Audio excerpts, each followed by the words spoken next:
Welcome back to the Sports Circus. I'm your ringmaster, Sal, live from the AAMP.TV mobile studios here in fabulous Las Vegas. That's AAMP.TV. Folks, make sure you check out the sportscircus.com for our upcoming guests, our prior guests, our podcast. Also, check out our partners, some fantastic partners there. They've been with us for a very long time, such as the College of Southern Nevada. Folks, College of Southern Nevada Athletics, fantastic outfit. Check them out at csncoyotes.com for their upcoming events and games. College of Southern Nevada Athletics, csncoyotes.com.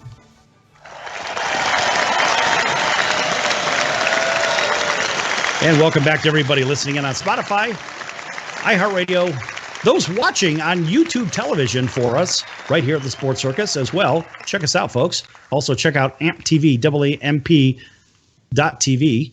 And also, a big welcome to our, I think, Sonar, if I'm not mistaken, we have a Instagram television or a Twitter feed going on right now, too. I think that's right. Yeah.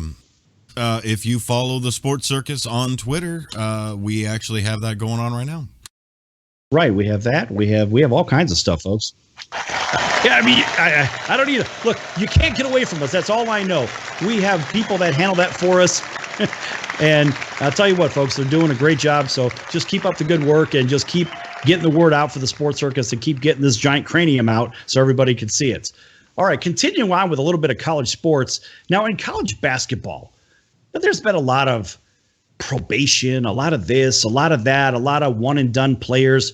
We hear about it till we can kind of puke coat hangers. You know, it kind of gets old. Now, John Calipari is, of course, a college coach, and he's worried that the G League's players, or basically the G League is poaching players, and will have basically a long-term bad side effect. Now, he had said during his show, he has a weekly show called Coffee with Cal, that he's more worried about the prospects who are not blue chip and don't quite know it yet.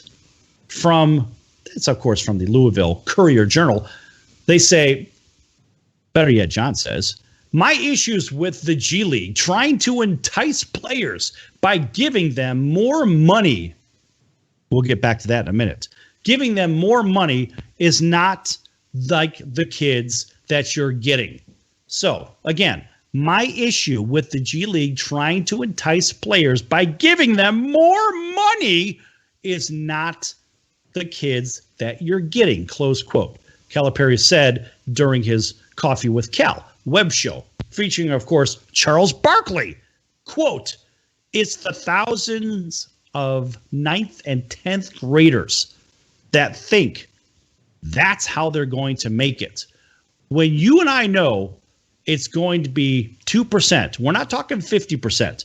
It will be thousands and thousands and thousands, close quote. In Calipari's mind, that appears to mean some high school players will prioritize basketball over studies.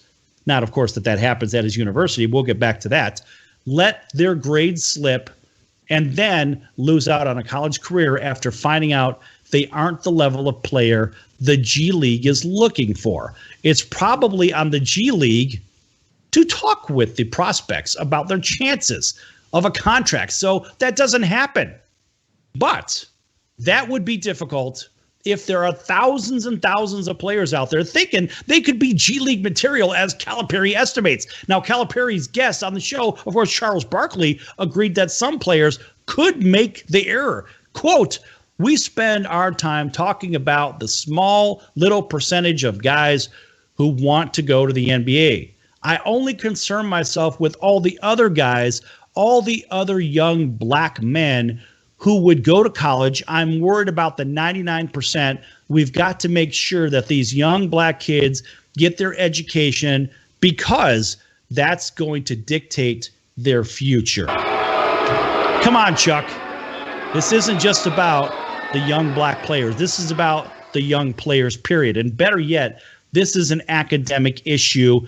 These kids have to be academically eligible to go to college in the first place. So you go back to those 9th and 10th graders. Now, I've been an academic recruiter now for 20 years for Duke University. And I'll tell you this much. Those kids better academically be eligible. Otherwise, they aren't going to be playing NCAA athletics, at least in the reputable schools. Now, I can't speak for some of these schools, such as those in the Southeast Conference. Of course, we go back there because we can. We're talking about the University of Kentucky basketball here, right? Back in the Southeast Conference. And we say, well, wait a minute.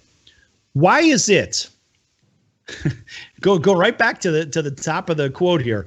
Quote, my issue with the G League trying to entice players by giving them more money. You just stop right there. Does that mean the G League is giving more money than the University of Kentucky to the players? This is what I'm taking out of this. This is exactly how it reads. I'm not doctoring this up. This is from the Louisville Courier-Journal. So what that tells me, Mr. Calipari, you should potentially be, in my opinion, you should be investigated just for that statement alone, because how much money is your regime paying those student athletes in the first place? That's the bigger question. You know, some people say, well, hey, wait a minute. Maybe those college athletes should be paid.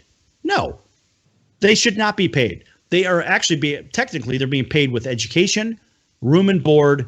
And should they get some kind of a stipend, I would agree that they would probably deserve a stipend, because let's face it, if you can't go out and get a job, if you're restricted from getting a job in collegiate sports at the collegiate level, if you're a D1 or D2 player, whatever, my point is this.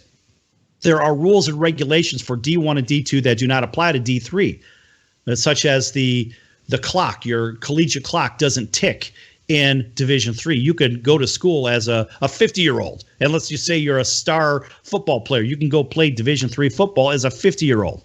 But guess what? A D1 and D2, chances are your clock is going to be used up. So these kids need to be able to get money somehow, which I agree to that. But if they're going to pay some kind of a stipend to the football players, guess what? You've got to pay it to the basketball players. You got to pay it to the baseball players. You got to pay it to the track and field team. You got to pay it to the water polo team, the swim team, the field hockey team, the badminton team, the golf team, the bowling team. The fact is, if you're going to pay one, you have to pay all of the student athletes. And if you're not willing to do that, now you got a bigger problem on your hands. Now, this especially applies to the state schools, because the state schools, let's take one, for example, we'll say North Carolina State University, right? North Carolina State University, San Diego State University, whatever. All right, so you've got state schools. Here, let's take Indiana University, Purdue University, they're state schools. University of Washington, state schools, right? Let's not discriminate. Let's just kind of take it from coast to coast, right? University of Oregon, whatever, Minnesota. These are all state schools, and they all appropriate the state funds that they get. Now, if they misuse the funds, if the athletic department says, we're going to pay Joey over here, we're going to pay Joey $10,000 to play this week against XYZ school, it doesn't matter. The fact is, they're paying Joey. What about all the other student athletes that they're not paying? Now, remember, these are state funds. So therefore, the taxpayers like you and me, we have a say in this. Here in Nevada, where I am, yes, it's Nevada, not Nevada. Sorry, folks. Here in this state, we have two state schools. We have UNLV, and we also have the University of Nevada, Reno.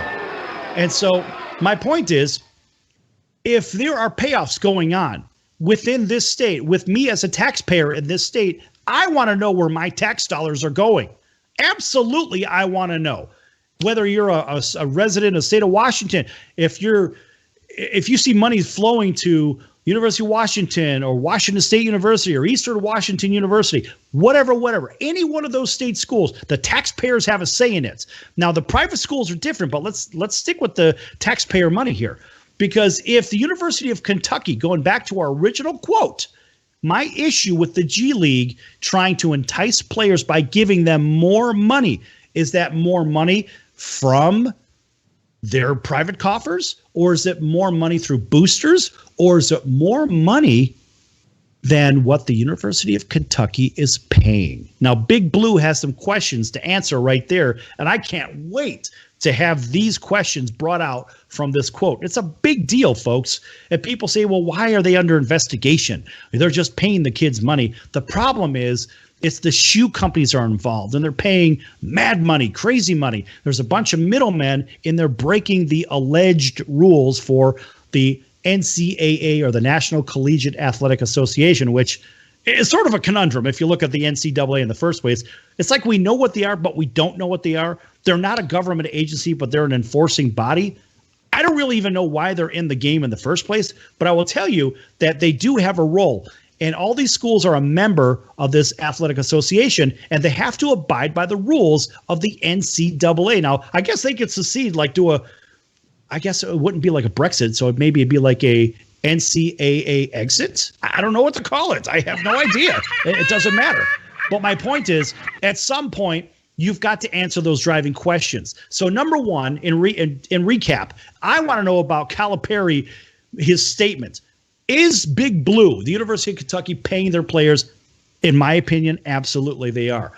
Now, what is the competition level from a pricing standpoint to the G League? The G League pays, I guess, $100,000 a year for these kids to come in there and play. That's another issue, right? Can that be increased? Where's the money coming from? Is that developmental money from the NBA, or does that come from outside sources? Maybe like Joe's Toyota or Bob's Lincoln Mercury or whoever knows. I don't know. It doesn't matter. Or Billy's coffee services. I don't know. But my point is, where's the money come from? Because remember, when the IRS does an audit, what do? They look at the inflow and the outflow. They want to know where the money came from, where the money went to. Now, if you have nebulous records, if you will, that sort of disappear like a cloud of smoke, which seems to happen quite a bit, especially when it comes to college basketball and college football, more so basketball because of these one and done players. There are always institutions that are being accused of doing wrong or whatever. And then the problem lies with the schools have to spend money, time, and resources, which all equal money in the first place, just to defend themselves and maybe to find no wrongdoing whatsoever. Now, is the wrongdoing a product of lobby money, booster money? Or is it the fact that they're just not doing anything wrong? You know, people complain all the time about Duke University. Well, guess what? They are under such a microscope with the best coach in basketball in the world at this point, Mike Krzyzewski. My point is, if Duke was doing something wrong, there are schools, there are publications, there are journalists, there are networks that would love to get their hands on a scandal over in Durham, North Carolina. Well, guess what, folks? Fish aren't biting because they ain't cheating. That's how that one goes. So I guess the wrap up here is, what about those schools that are cheating? Academically, first and foremost, they're cheating those kids. They're cheating the economy with kids that are coming out of school. Let's say they can't play sports. What are they going to do in the economy? How are they going to enhance the economy? They're not going to enhance it. They're going to be more of a hindrance because they didn't learn anything. And folks, that's the lesson learned for today. Stay in school and pay attention. That's going to do it for the Circus today. I'm your ringmaster, Sal. Big thanks for Paul Dvorsky in the first couple segments, and also Eric Pagorni with the Charlotte Rush. We'll see you next time. So long, everyone.